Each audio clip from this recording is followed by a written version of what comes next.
Ayo, did Forbidden Door live up to the hype? Welcome to Gablash. I'm a podcast where we chat on and on about the things we want to talk about today. We're going to talk about Forbidden Door now that it's happened, gauge everybody's feelings on the show. As, spoiler alert, I loved it. You can see that much in the live reactions.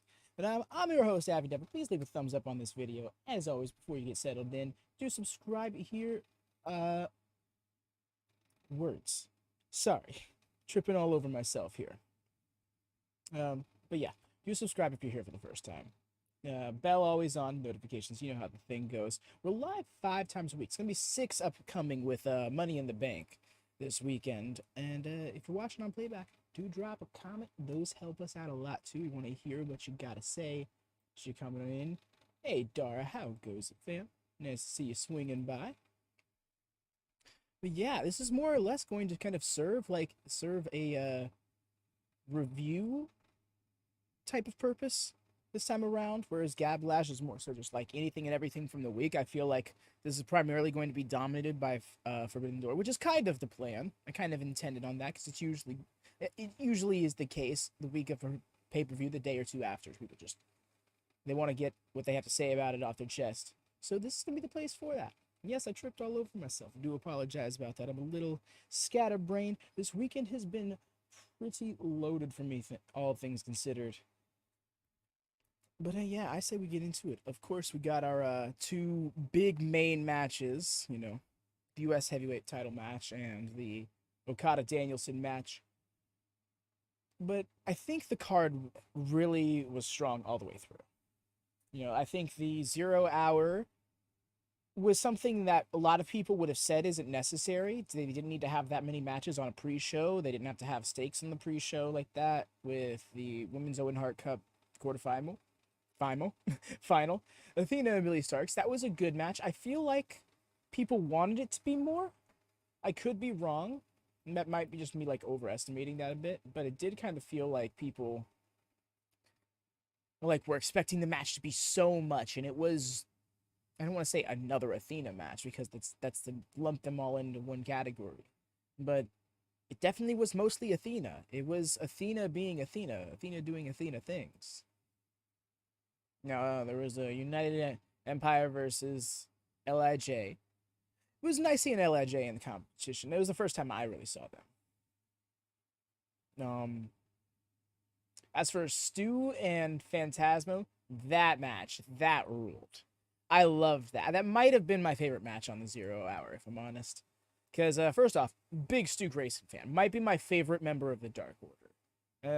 I love Johnny, and his gimmick has been great, ever since it kind of, rose to prominence in 2020 during the pandemic and through BTE and stuff. But Stu Grayson, in the ring, can go.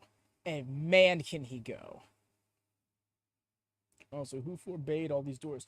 Yeah, you know what? I think it was this little birdie named Vincent McMahon.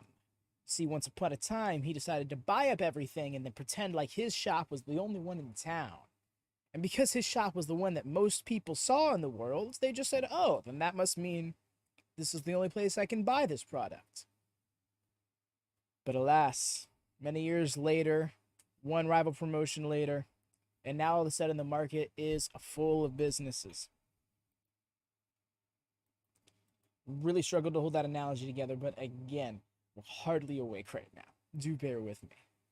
I almost considered canceling this, but I was like, no, I want to talk about the show with people outside of the hype. Last night I was I'm wound up on all the adrenaline of it. It's so fun to talk about now that we've had a night to sleep on it, process it, and wanted to gauge feelings for it. That's usually what I want to try and do after pay-per-views.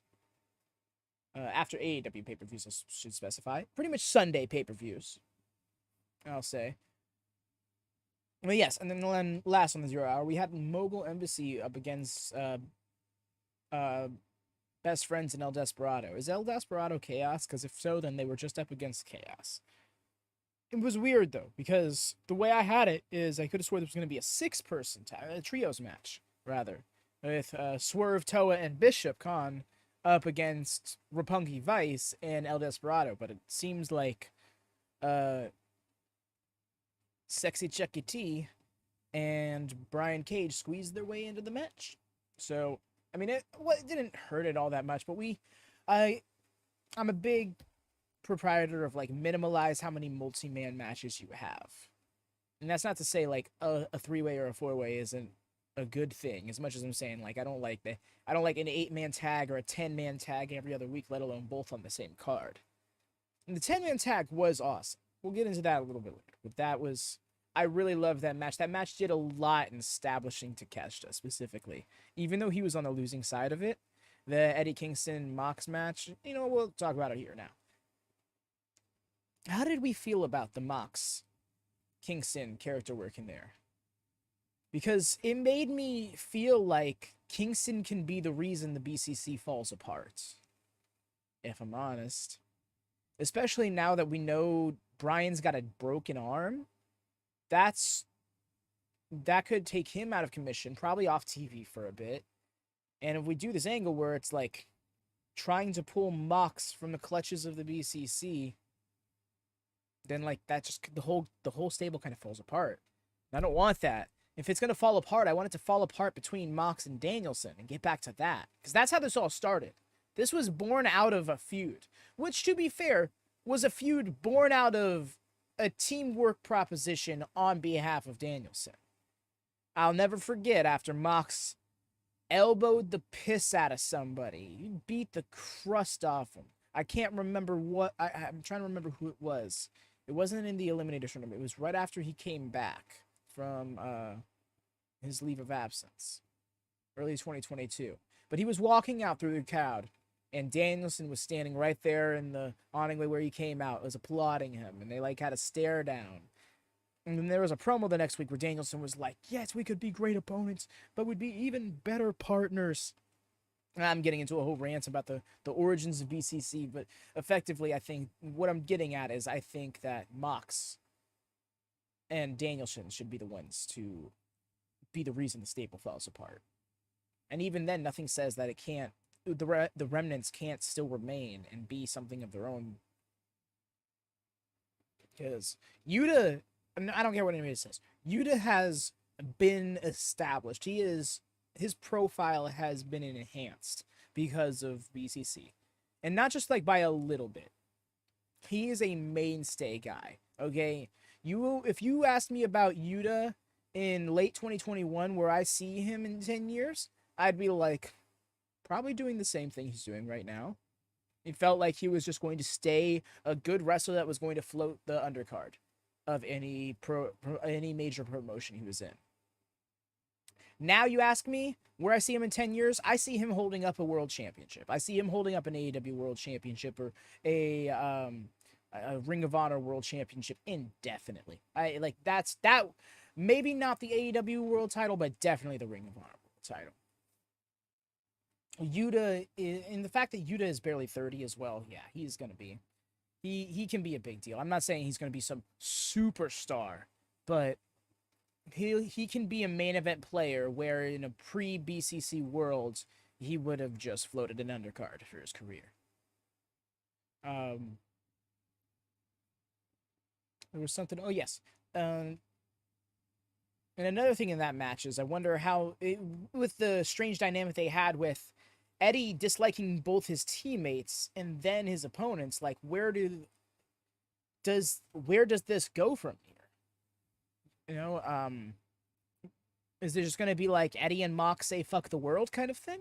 Like that's the most I can come up with, and where to go from there from a story sense. We are not. Sorry, had to double check on something. Well, keep going on. So yes, Takeshita knocked the ever-loving Christ out of Ishii at one point in the match, and that moment alone did a lot in establishing. Wow, I can't words today, y'all. I apologize. Did a lot in establishing his presence, his danger, how hard Takeshita can hit, how much impact he can. Yeah, the 10-man tag was really fun. I think it it was better than it had any business being. Because I said it on stream, but my thing about 8-man, 10-man tags is without enough time, all they do is make everybody else in the match, like everybody in the match, look not as good, especially in the case of elimination matches, like those Survivor Series elimination matches. If those are under a half hour, what are you doing? Those are 10 wrestlers. Like those are superstars. You know, like especially when they're established main event talent, you can't have somebody getting pinned in a match 3 minutes in. You can't have somebody only take 4 offensive moves and be beaten. That makes them look really weak. Especially in like a big multi-man match like that, you can break it down with a brawl, but it's really hard to justify getting a 3 count when there's so many people who could have broken it up. So I think they did a really good job in producing that match in a way that made everybody involved in the match matter. Like Shota Umino, who is largely unknown to the majority of the AEW audience, which shouldn't be. Fun guy, great performer. He got his shit in. He looked good, even in defeat. You know? And this still keeps the story going on until what's probably going to be blood and guts between these 2 teams. And I think, and if I'm not mistaken, it's looking to be like July 17th, something like that. I think it's July 17th. Because July 21st is the Ring of Honor pay-per-view. I believe it's 3 days. Right. Which is crazy. What are they going to do about that, right? Ring of Honor pay-per-views. Unless they do them on Sundays, they're going to have to counter-program themselves. Either with Collision or with Rampage. And they'll most likely do it with Rampage because they've already done that before. But man, that's rough, buddy.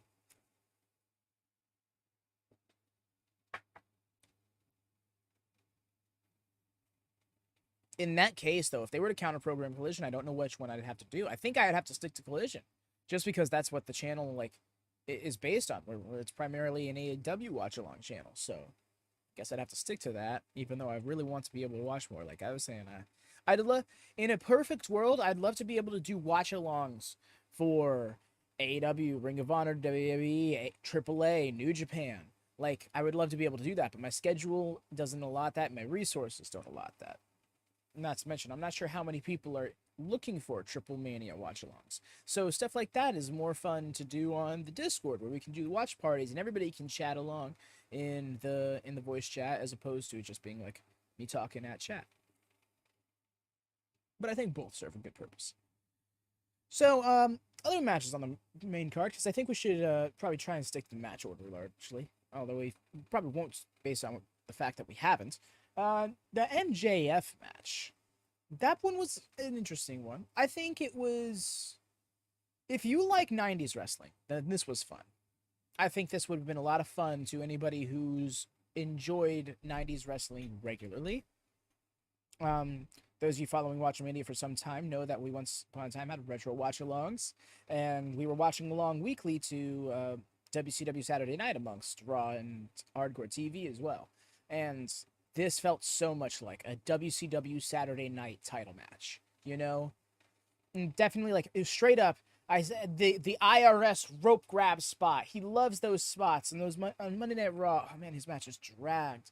But he would love to get somebody in an abdominal stretch, grab that rope for extra leverage, and he would love to get somebody in a headlock and then prop his foot up on the rope to really lean into that headlock. Yeah, it was one of his favorite tactics. And MJF dipped into those little bag of tricks, stuff that you don't see too often nowadays in pro wrestling. And maybe because some people feel like wrestling's moved past that. I still think there's a place for it. I do think MJF was working it very much in a way of like, hey guys, remember this spot from yesteryear? And that's not, and I say that a little sarcastically. That's not me trying to mock the guy. Like that was a legitimate callback, and like for those older wrestling fans, I'm sure they enjoyed that specifically for that. And AEW is great about those callbacks. I mean, it was appropriately hyped. The match itself, yeah, it was appropriately hyped. Also, what's up, Hex? How you doing, fam? Appreciate you swinging by. Did you see Forbidden Door? Hope you were able to watch it, preferably with some friends or something. But this match, like I said, it had that classic pace to it, and I do think spots like that can stand in a more modern era if you do them with a more modern flair to it, you know? And I think we have seen things like that before. I just can't think of an example off the top of my head. But regardless, It was fun. The match did what it was supposed to do, and MJF is still your champion. Um, there's something about this match I felt like it could have been more, but I also feel like that's coming from me as somebody who hasn't seen much of Tanahashi and kind of had to realize in real time that he's past his prime in the most respectful way. Like I'm not trying to say, oh, this all bag of bones out here on my TV. No, I know that Tanahashi is like an amazing name, and you can hear the term legacy guy go around in terms of those, decorated wrestlers who are past their prime and usually putting people over in this point of their career. And I think Tanahashi is probably one of the best legacy guys. I've seen some of the no worries, fam. It seemed like yesterday the energy was really sapped out of everybody. I myself included. I have not gotten the best sleep in these last couple of days, and you could see it on my reactions in the pay-per-view. I was just like, I was struggling to stay in it in the moment just because I was so low on energy. But I would recommend going to watch back. Last year they called Forbidden Door the best AEW pay-per-view of the year. I disagreed. I thought it was Revolution, personally. Although Full Gear really did great. I will say fully gear. Fully gear. No, Full Gear was great. That Tony Hayter match was fucking awesome on that card. But Revolution 2022 was my pay-per-view that year. Anyways, what I'm getting at is I'm pretty sure people are going to say the same thing about Forbidden Door this year. It was AEW's best pay-per-view of the year. If anyone could have got more out of Tanahashi, was MJF, and said they just had a fun match. Yeah, and not for nothing, MJF was the guy to work that with him, because MJF works a slower pace anyway, so I think that benefits him more. Whereas, like, Swerve, he was clearly outpacing him on Collision, and that's not a knock on Tanahashi. Again, like, I'm not trying to be... I never tried to rag on older wrestlers unless they... And not even and even then it's not ragging, it's more so concerned, but unless a wrestler clearly is not fit to be in the ring due to their age, I'm not going to be trying to tear them down because they're older in wrestling. You can Sting is one of the highlights of AEW from time to time because he out here doing things like taking 630s through tables. What? Woof. Guy should not be doing that, but he is, and he's having fun doing it. Anyways, MJF worked the match, worked a better pace for Tanahashi than Swerve did. That being said, if I'm being honest, why am I... What? I'm not sure how I... Okay. Was I on that layout the whole time? My bad, because I was supposed to be on the Gablash layout. That's amazing. No way. Could marketing be used more? What do you mean, Silas? In regards to Forbidden Door? I'm not sure. Also, hello, welcome. I was just on the Forbidden Door watch-along layout the whole time. The scenes are next to each other, and I should probably label that better. Anyways, what I was saying is I think I personally enjoyed the Swerve match a little bit more just because, like, I enjoy that pace of wrestling more. But that's not to say that either match was bad, I think MJF and Tanahashi did just fine, and they didn't do anything in stealing the show, so it was perfectly fine for other wrestlers to really go out there and go nuts. And then you had, right after that, Punk and Kojima. Ooh, that was an interesting match. Say hello to Brazil. Hi, Brazil! Greetings from WatchaMania. Appreciate you stopping by. We have a lot of international fans here at WatchaMania. I take a lot of pride in that. We have a lot, not even Snake fans, but we have a lot of international folk coming by. I don't want to make assumptions. but yeah, we have folks from Scotland, UK, Germany, someone from Pakistan who watches. We have now we have someone who's stopped in from Brazil. We have folks in Canada and Mexico who watch along. People from all time zones in the U.S. I really like that we have some reach in that regard. So Punk versus Kojima. Shout out to Canadian Zebra, by the way, one of our enforcers or moderators. they linked me a clip of an old 2004 CM Punk interview alongside, not even an interview. I'm not sure if it was an interview, but it was a clip where he was sitting alongside Samoa Joe, and he explained this prank call that he did to the owner of Ring of Honor at the time, pretending to be Homicide, and apparently the owner thought it was actually Homicide. And he's sitting there and he's saying that they're paying him a lot of money. I'm getting a little carried away here, as I tend to.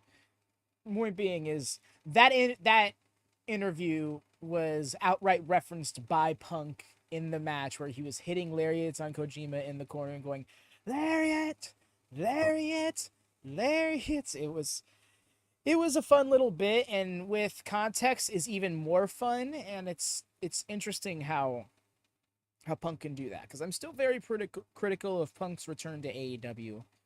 But he's been 100% entertaining me in his appearances and matches thus far. So I'm really having a hard time being like, this guy, man, I don't want him on the screen. Because, I mean, I'm not really sure I'm of that mindset. I don't think I ever was, as much as I don't want to see the issues plague the product. And if that was a weird glitch. You saw that? Yes, the Punk match was very enjoyable from like a smart fan perspective. It's one of those loving to hate kind of things. Unfortunately, we've been waiting for another fight event here in our country for a long time. It's sad that the last one was almost the arrest of Jared got the W. Oh yeah.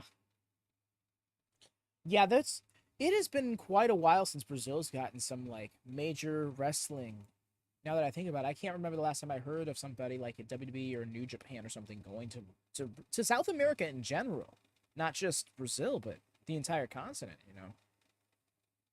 So, maybe that's something we should push for, because, you know, recently we saw the whole Backlash event, went to Puerto Rico, major success. Maybe that's what WWE does with Backlash. They should make Backlash be their international show, you know? One that they try to stay in that same time zone area, so they don't have to change their viewing, like, they don't have to challenge the viewing habits of their audience like they're doing with Money in the Bank this upcoming weekend. I think that it would be really great for Brazil to get an event, or like, I mean, it's West Coast. I think they actually be one more time zone in, but like, get Alaska an event or something, you know, like places that just don't ever get visited by these major league wrestling promotions. It's a great shout out too, because you do have some very proud and talented Brazilian wrestlers in major promotions. One that comes to my mind that is not utilized enough at all. Uh,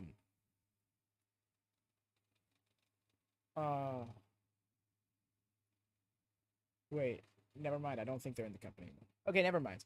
But yes, there's quite a few talented Brazilian wrestlers who could stand to really help reach back into that market. And that goes for other areas of the world too. Yes. I'll be full of dog sleds. Hey, look, Jesse lived in what's it called? Jesse lived in Alaska for a spell, okay? If he could live in Alaska, he probably didn't have to do with wrestling. Make it happen, despite the fact that he's a southern boy. It's possible, okay? There might be a market for it. Go to Hawaii. There you go. Well, I don't know. Actually, I believe that might have more complications being so far overseas and stuff like. Well, I don't know. They've broadcast from Japan a few years ago. No way we can pull it off. So yeah, the Punk and Kojima match was admittedly an enjoyable one, but it made me realize that Punk is probably winning the Owen Hart Cup, because I don't see, if Joe doesn't beat him on next week's Collision, then, or not next week's Collision, it would be the following Collision, I believe, because he has to beat Roderick Strong first, and I mean, sorry, but I have a hard time believing Roderick Strong is beating Samoa Joe. Let's see the end of Heartache on Samoa Joe, and I'll believe it. So we had Kojima. Kojima took the loss there. It was a fun match. My first time seeing Kojima as well. Very enjoyable showing. I'm trying to remember what match came up right after that. Was it the Jungle Boys match was a little bit later. I think it was the AEW International Championship match that came up next. That was a lot of fun. Daniel Garcia, for me, really stole the show. I gotta say, Daniel Garcia, maybe it's just because I'm so invested in his character and the ebbs and flows of it, for better or worse, in the last year, but he really, he's got a lot to it. I mean, I'm not gonna say he's got it all, but he's really got a lot of things figured out with this pro wrestling thing. I think he is much better than they are booking him to be. And that's not saying he should be challenging for the world championship, but I do think he could be the champion that you have to be type of character.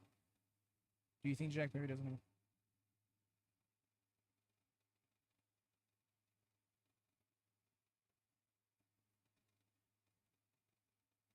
You see, I think you're onto something, Silas, right? For years, people have saying Jungle Boy. Well, we will get to Jungle Boy in a moment because yeah, we are still talking about this matchup. I'm so quick to throw myself all over the place. My attention span is crap. Let's see this match. Oh, because the thing is, he didn't really win the 4-way. He survived the 4-way. He yeeted somebody out of the ring. I believe he yeeted Kojima out of, not Kojima, what am I saying? He yeeted Kazuhiro Shibata out of the ring and pinned Garcia after a PK. It's Garcia, right? Actually, was it? Where's this at? Blinking hard on it here, but yes, he stole the win essentially. He didn't actually like definitively win. In fact, he was getting whooped. So yeah, I think Garcia's character work in that moment. There was this one moment in the match that was so fantastic where Shibata and Sabre Jr. were just, they're in their forever feud moment and they're getting each other's face and they're hitting each other, and hello? Are we here? Okay. All right, I think we're good. My bad, y'all. It seems that my luckily I have two modems, but the modem I was on just kind of died. So I jumped over to the other one.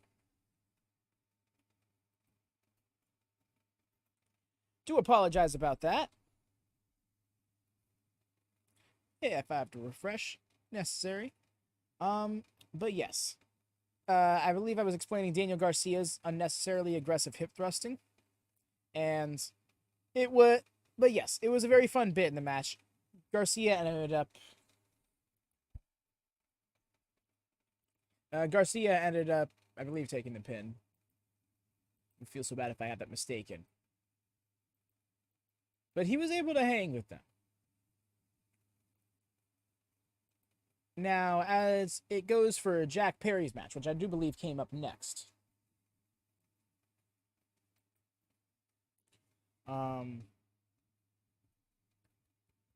Sorry, I'm a little disoriented after the whole panic for a second. I was like, oh no, we're going down here. I'm looking over at my modem now, seeing it's still not back up, so thank goodness I have more than one option. So yes, Jungle Boy, I think this is going to do a lot of good for him. At first, I was not convinced on a heel turn for him. It didn't feel like he was the type of character to do it. But the more I look at him in retrospect as a character, I feel like not only was this something that they've kind of always had a plan for, but it is kind of necessary for similar reasons that Silas has mentioned, and other people have mentioned over the years in one way or another. The term Jungle Boy alone has a connotation. The word boy in his name automatically puts him, specifically for men, right? Like, I feel like women calling girls doesn't have that same effect, but like, especially in pro wrestling, you want to be men, you want to be a man, you know. Jungle Boy, that's where you always hear people, when's he going to be Jungle Man? And I think that's where we're going to get at. And I'm not sure if he's going to actually use that term. Someone might use it as a rib or something on him, or like someone like as a cheap shot in a promo or whatever.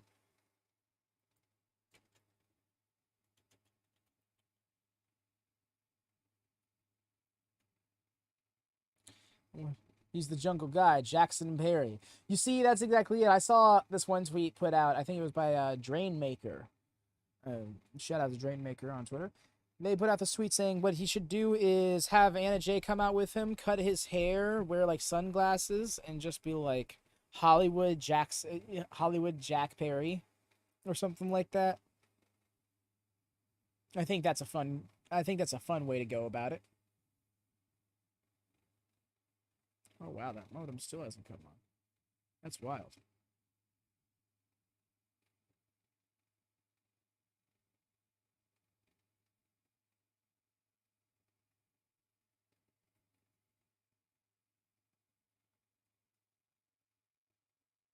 Do you want to see him have like a certain performer I love him? Yeah, I think he's due for some growth, and he will have it over time.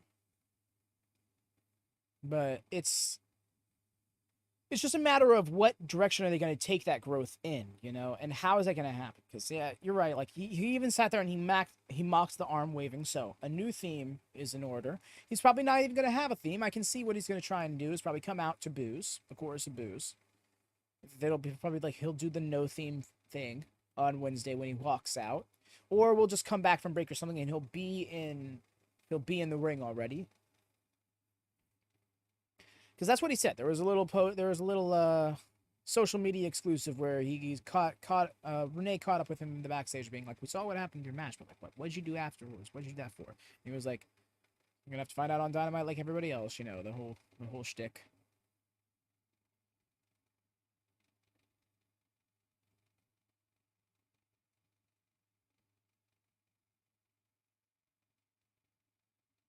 Yes, he'll be using his dad's name. Because that's exactly it, right?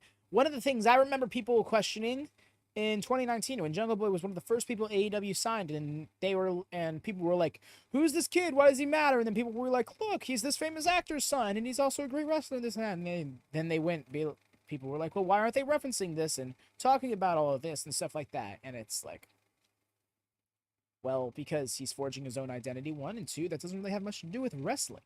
Now, you can bring it into wrestling, you know, son of famous actor, yada yada, this and that. Now, here's the thing. It's where he really has to start improving on his acting. You can't sit here and be putting over the fact that you're the son of this Hollywood star when you don't have much the criteria for the gig yourself. And maybe that's not exactly as necessary as I think it is, but that feels like that's required to some extent to pull this off. What do we got over here?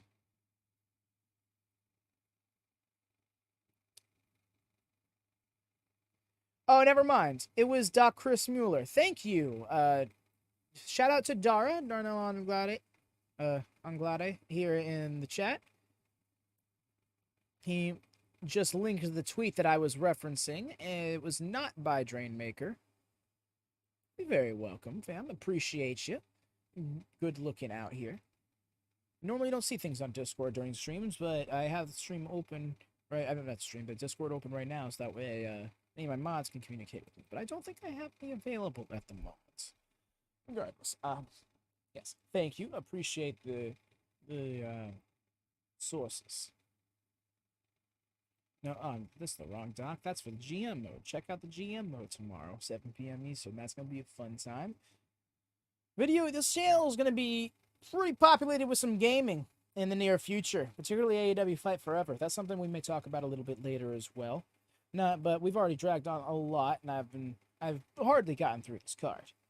So yeah, Jack Perry and Sonata's match in itself, it's largely fine.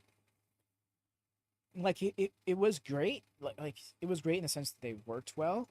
They are both great workers. I can see by Sonata, this was my first Sonata match, that he is a great worker. But it felt like to me, and seems like to others, that this could have been a much bigger, more like show-stealing match. But I think they wanted more focus to be on the post-match angle, so that may have been reeled in intentionally. I do have a complaint, and I saw it like right there on the stream too. I was really calling it out, and I didn't like how little Jack did in turning on him. Because like, the motivation already feels like it's hard to figure out from this perspective. But it's also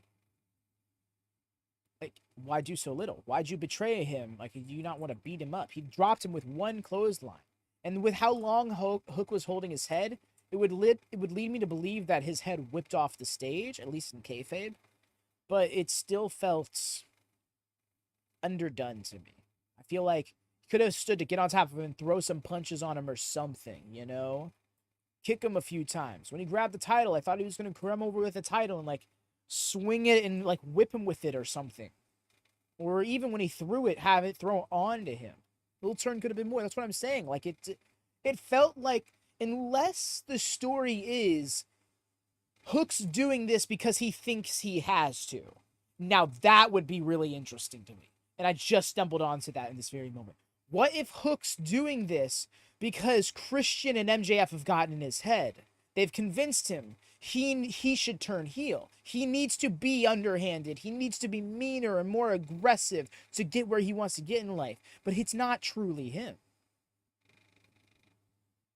And him going heel feels weird, right? Like, he felt like a lifetime babyface guy. I'll tell you right now, 3 years ago when people were like, he needs to change the Jungle Boy thing, I wasn't against the being changed up, but I didn't see it being, like, heel-wise, you know? So what if he's not truly committed to this? And then he gets his ass beat by Hook. And that's a realization that's like, doing this isn't the way to success for me like it was for others. Now I've just talked myself into this. Now this is what I want. I don't want some schmuck asshole heel Jack Perry. But he's already tweeted, like, something, fuck you. You know? So, like, he's all in on trying to be aggressive towards everybody. You see, I've seen that be speculated. So I saw somebody say, the reunion's going to be glorious. Between TNT champion Luchasaurus, well, Christian, I suppose.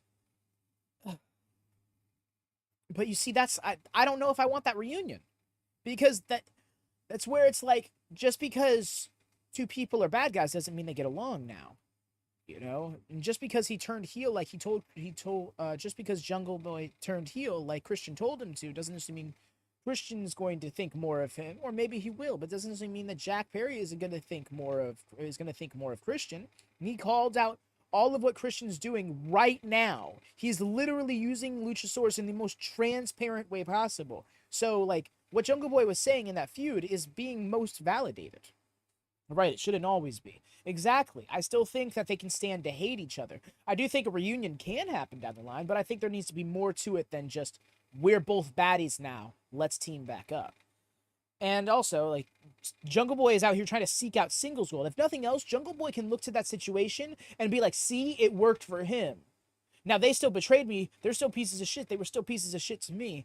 But I'm going to be a piece of shit over here and try and create my own opportunities that way. And I'd love to see that blow up in his face and him be like, this isn't the route for me. And now I've burned a bridge with Hook, who was really looking out for me, who was actually a friend, and I just kind of threw that away to try and do what the person who threw me away did. And I think that's a beautiful story that could be told. And coming back around once again to babyface Jungle Boy. Rather, babyface Jack Perry. And he could be completely stripped of the Jungle Boy gimmick by that point. He will no longer be Jungle Boy. He could have moved on from that. He could have developed a new moniker, come out with different gear, a different theme, which he would have done through his heel run. That would have then organically got him over. We've seen it time and time again throughout the years, throughout the decades even, okay? Babyface is disliked to some extent, or, like, not even disliked, but, like, gets an apathetic response. They turn heel. People love it so much that it turns them back babyface. One of the most famous examples, the man, Becky Lynch. She clocked Charlotte upside her head with that slap, and there is seldom a louder pop. That was still one of the most magical moments for me as a pro wrestling fan. I put that up there with WrestleMania because I was such a Becky Lynch fan for so long. And I would have been reacting the exact same way as all those crowd members because everybody knew she was screwed. She was underutilized. She was being essentially wasted. And it was undeniable by that point.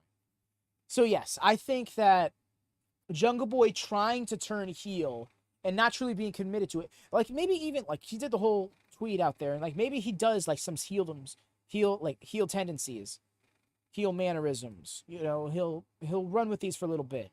But maybe there'll be even some signs that it's a little disingenuous, and eventually somebody, another babyface, calls him out on it. And now he's confronted with you see, you don't really want to act like this. You're just doing this because you think you have to, kind of thing. I think there's a potentially great story arc there for Jungle Boy if it happens. And when all is said and done, we'll be calling him Jack Perry regularly, not Jungle Boy. And shout out to JR for that. Since the beginning, JR has been calling him Jungle Boy Jack Perry. He wouldn't let that be. He wanted to make sure the audience knew his name because he knew this day would come. He couldn't be Jungle Boy forever. So I'm with it. But yeah, we spent a lot of time talking about that. On next, I believe we talked about the 10. Yeah, we talked about the 10-man tag already. So up next, the Women's World Championship match. Now, this was beautiful. I loved this match because it got over both of these characters exactly how it should have. Exactly how they should have been. I mean, yes, it can be the outcast gimmick can get a little tiresome sometimes, but I think Willow still looks strong in defeat despite the fact that she's a champion taking a loss. Toni Storm's out there going to do Toni Storm things. We all know how phenomenal she is in her own right.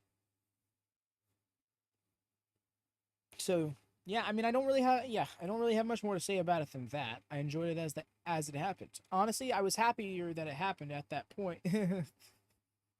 Resident Tony Stamp. Resident Tony Shrimp. But yes, I'm glad personally that it was the fourth to last match instead of the second to last match, because that Jericho match really ate the crowd's apathy up in between the two main events, you could say. Even though only one was actually the main event. Now, onwards to the one a lot of people probably enjoy most. I myself am not one of those people. I would definitely say it was the second best match on the card in my own humble opinion, but that is also heavily due to my bias for Danielson. So, for not there.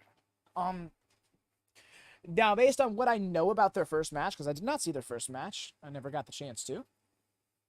It was always something that eluded me. My understanding is that Kenny was working very heelish, beat the piss out of Will Ospreay, and, well, the shoe was on the other foot this time around. The match went went just about 40 minutes, give or take. The previous match was just a hair under 35. And there are some spots in here, like, the way they worked this match is they worked it like they were shooting on each other. And I think that's what made it so special to so many people, was because so many things looked real. That scene where Will Ospreay is putting Kenny Omega's face through the table, it was uncomfortable in some ways.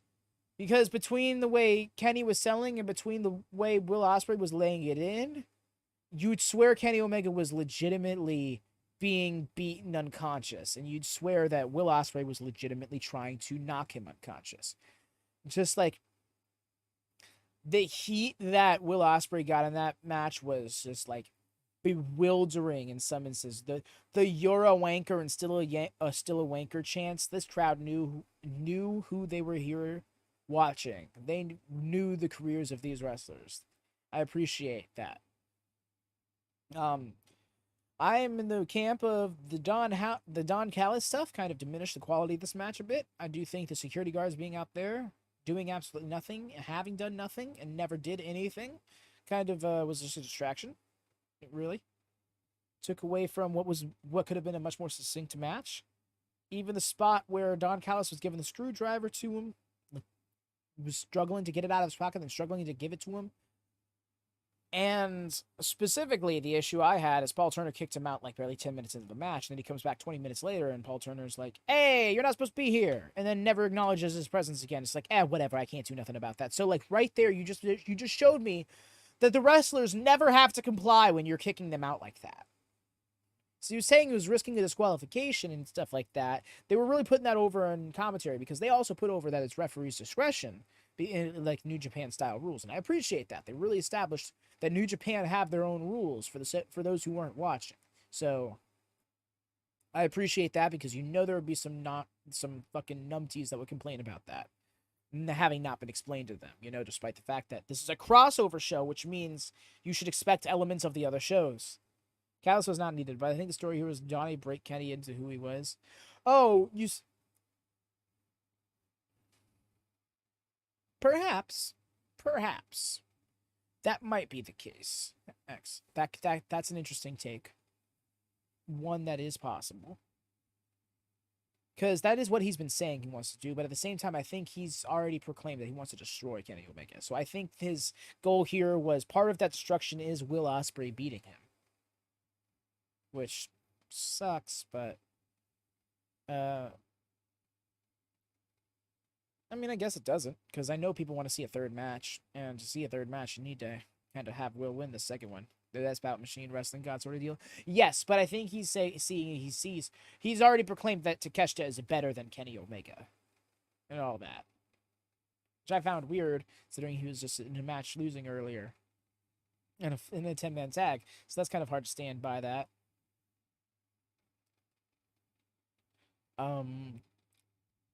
But yes, I really do think that they could have stood to have like a security spot come out and drag out Callis. Maybe Callis come out closer to when he did the screwdriver bit. That would have probably helped. And there was one other thing I wanted to say about this. Oh yes, and that Tiger Driver 91 spot. Ruthless. Absolutely fucking savage. And you rewatch it, and it's just like, Kenny doesn't need to be doing spots like that at his age anymore. I had to crack my neck just thinking about it. That was, oh man. I am not alone in thinking that Kenny Omega possibly perished in that moment. Like, he most definitely saw the Reaper. He landed, like, right here on his skull, which is saying something because the rest of his body was perpendicular to the mat, 90-degree angle. His legs flailed out everywhere, like the exact opposite way your spine should be. On the exact spot of your skull you should not be taking blows to. It was extremely dangerous, but at the same time, professionals be professionals, Like, I'm not about to sit here and tell a professional that they shouldn't do what they're doing. They know better than I do. They agreed to doing it. They set themselves up to do it. That's where they're going, so. Like I can't, yeah. They're going to go to that well if they want to go to that well. I retired. I don't blame you one bit. This is weird. This modem is not. I have to plug that back in. It's not the modem I'm using currently for the stream, as you can tell, but it still has not turned back on. Do apologize for the rule, because I try to be much more professional on these podcast gimmicks. I am no podcaster by trade, that is for certain. But I don't say that as if to knock myself. It's just somebody. You gotta start somewhere, right? So up next we had I guess you could say the co-main events, and that was Les Suzuki Gods versus Los Ingobernables, and this was a fun match. Now I saw it speculated on the Fightful Post show that Sting probably wasn't supposed to take that 630 spot. He was supposed to get out of the way, and not for nothing, that's usually how that spot goes for Sammy. Whenever he goes for a 630 through the table, he goes through it by himself. But something I noticed, and maybe it was just because he was commanded to by Jericho as opposed to doing so on his own, but he didn't do his little stupid thing that he always does before he does the 630 through the table. So maybe that's it. Maybe if he doesn't do that little gimmick, he'll land that spot, right? Right? Here's the thing. There was two ways that speculation wins. One, Sting wasn't supposed to take that because he got in the match literally like 20 seconds later. Like he no-sold the fuck out of that spot. So either he was not supposed to go through it and did anyways, or he did go through it and was supposed to stay down, but Darby was legitimately hurt and was supposed to be working the next spot of the match, and Sting stepped in to do so. And as for Darby being legitimately hurt, don't quote me on that. Don't know if that's for certain. I haven't seen any Fightful Select reports on his injury. I haven't seen any tweets about his injury. I have literally only seen somebody in the chat be like, no, Darby was legit hurt. This happened. So, grain of salt with that. But, yeah. One way or another, Sting took that 630 and then no-sold it in like 20 seconds. 20 seconds later. And that was quite that glitch again. I don't get it. That's the first time. This is the first stream I've ever had that issue. One sec.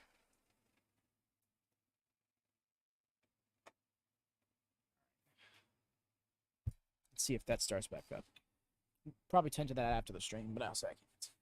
Yeah, things to do. So yes, aside from that, this continues the descent for Sammy and the Jericho Appreciation Society. And I don't think it needs this slow of a burn, to be honest. Especially because, like, Garcia was kind of already at the end of that burn and then came right back up. Almost as if the fuse regenerated. I hope they don't do that with Sammy. But at the same time, Sammy as a babyface doesn't feel like it's working.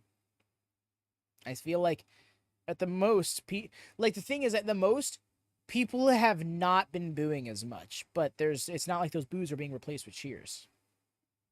Sting versus Jericho, yes. At the presser last night, Chris Jericho came in, caused a ruckus, threw up a water bottle and hit it with his baseball bat like a ball, and it hit one of the reporters.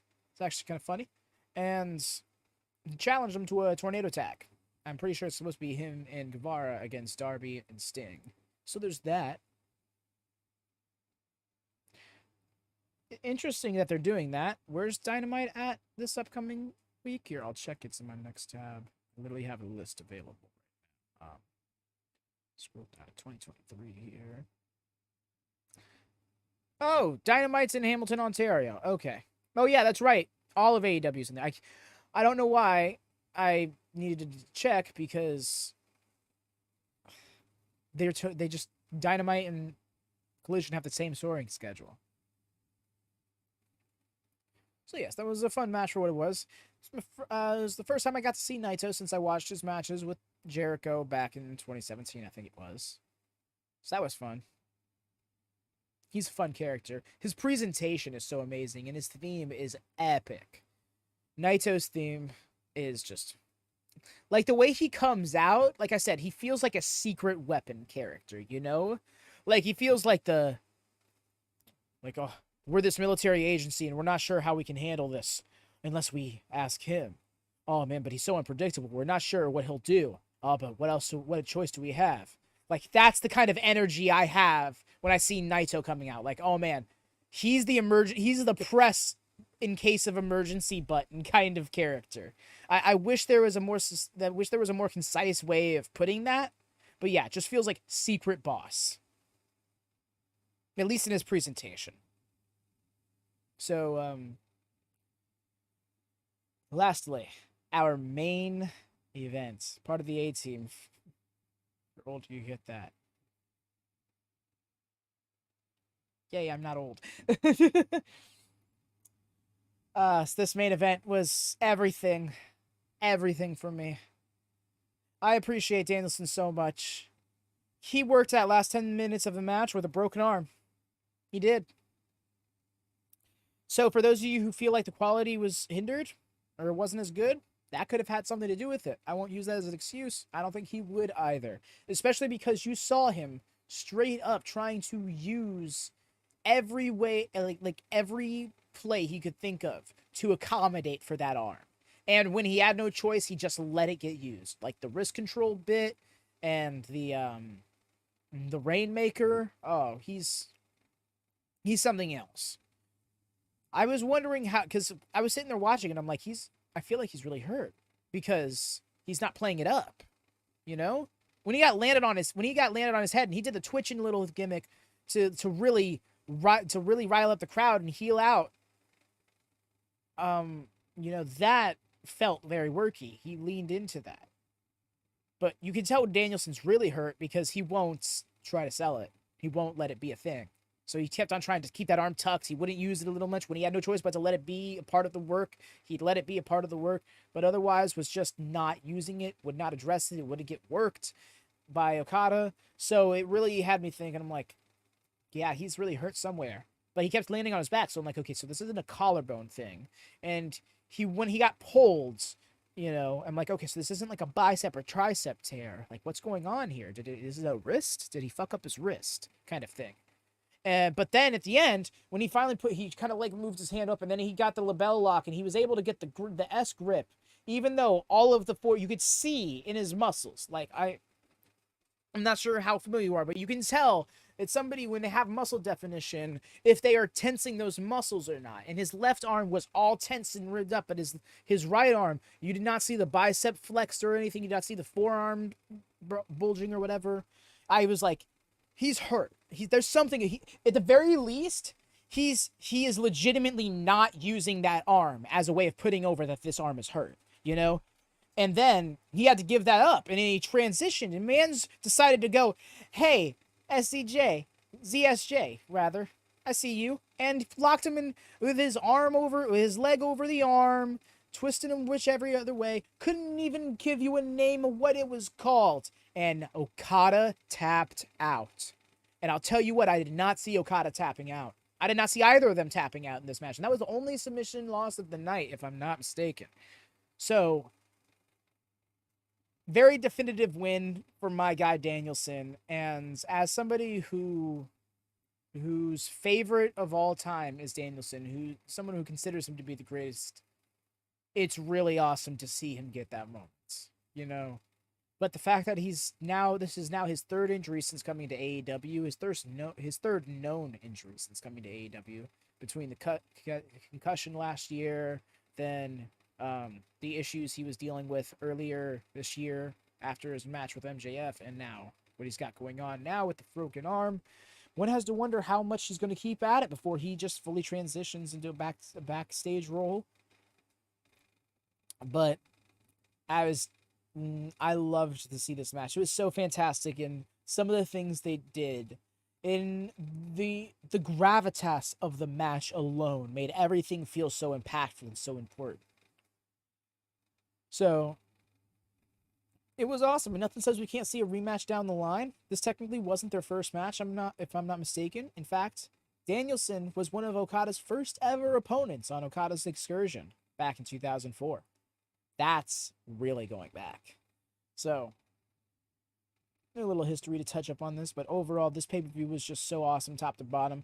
I myself am a big fan of these 12, 13, 14 match pay-per-views, especially because we only get 4 to 6 of them a year now, if you consider All In and Forbidden Door. Because I think I get more for my money, And that's what I come to AEW for. I feel like if you're an AEW super fan like I am, having watched it from its beginning up until this point, and you still love it as much as I do, then you probably feel the same way about the pay-per-views, because like you're used to that high-end, every second matters, back-to-back programming, On Dynamite, if it's not a commercial break, you're missing something. You're missing something that they intended on you seeing, kind of thing. And yeah, that's how television works. That's how any show works, But like in terms of Dynamite, like Tony Khan just counts things by the seconds. Like it's borderline obsessive, and I say that in the best possible way as somebody who is very obsessive in his own creatives like that myself. But yeah, Forbidden Door did awesome. So yes, that's been me. Y'all do drop a thumbs up on this video if you haven't already. This might be the last Gablash for a while. In case you can't tell, these don't do the best. This one in particular does not seem to be doing very well in comparison to even the other Gablash. But on top of that, Fight Forever is coming out this Thursday, and you just believe I will be doing a launch day stream of it. if you've been seeing the little corner stuff here, you'll know that I have it scheduled for noon Eastern on Thursday. If I have that game downloaded earlier than 1 a.m., I might just go live right then and there with it. Because I'm so caught up on it. I took the day off specifically to just sit here and just dive into this game, you know? So, these are my intentions. It's what I'm going for. Do tune in when we go live other times, like for our WB2K23 MyGM mode playthrough alongside Bino Momino, Cameron Zebra, and Forever Craig. I almost said something else. We are doing a 4-person playthrough. Very fun. WCW, Brevland, NXT, SmackDown. It's good shit. We will be doing our first pay-per-view this coming Tuesday. Those normally take place on Sundays when there isn't a pay-per-view in that time slot. So do swing by for that. We'll be having both that and Fight Forever streams weekly. Not sure when the Fight Forever one will fall. We'll figure that out. Probably Tuesdays. And of course, Dynamite, Rampage, and Collision Watchalongs weekly live as they premiere. And in the States, of course. Well, and they premiere really. But we go by the Fight Plus feed. Unless they air on American television earlier than that. Sometimes they do that with Rampage. It was fucky. One time we went live an hour early for Rampage because they changed it within the last day from 5:30 p.m. to 6:30 p.m. and Fight didn't get that memo. I'm sorry, they changed it the other way around and Fight didn't get that memo. But anyways, y'all, please do drop a thumbs up on this video if you haven't already. Would really appreciate that nonetheless, because this is still going to affect the growth of the channel. Gablash, at the very least, is going to be a post-pay-per-view thing, like it has been today. But I'm not sure, like I said. It's just a matter of a feeling thing. If these grow more, if they get more attention over the time, like if it does well as a VOD, yeah. But other than that, I've been Avi Devin. Thank y'all so much for hanging out. Till next time. Peace.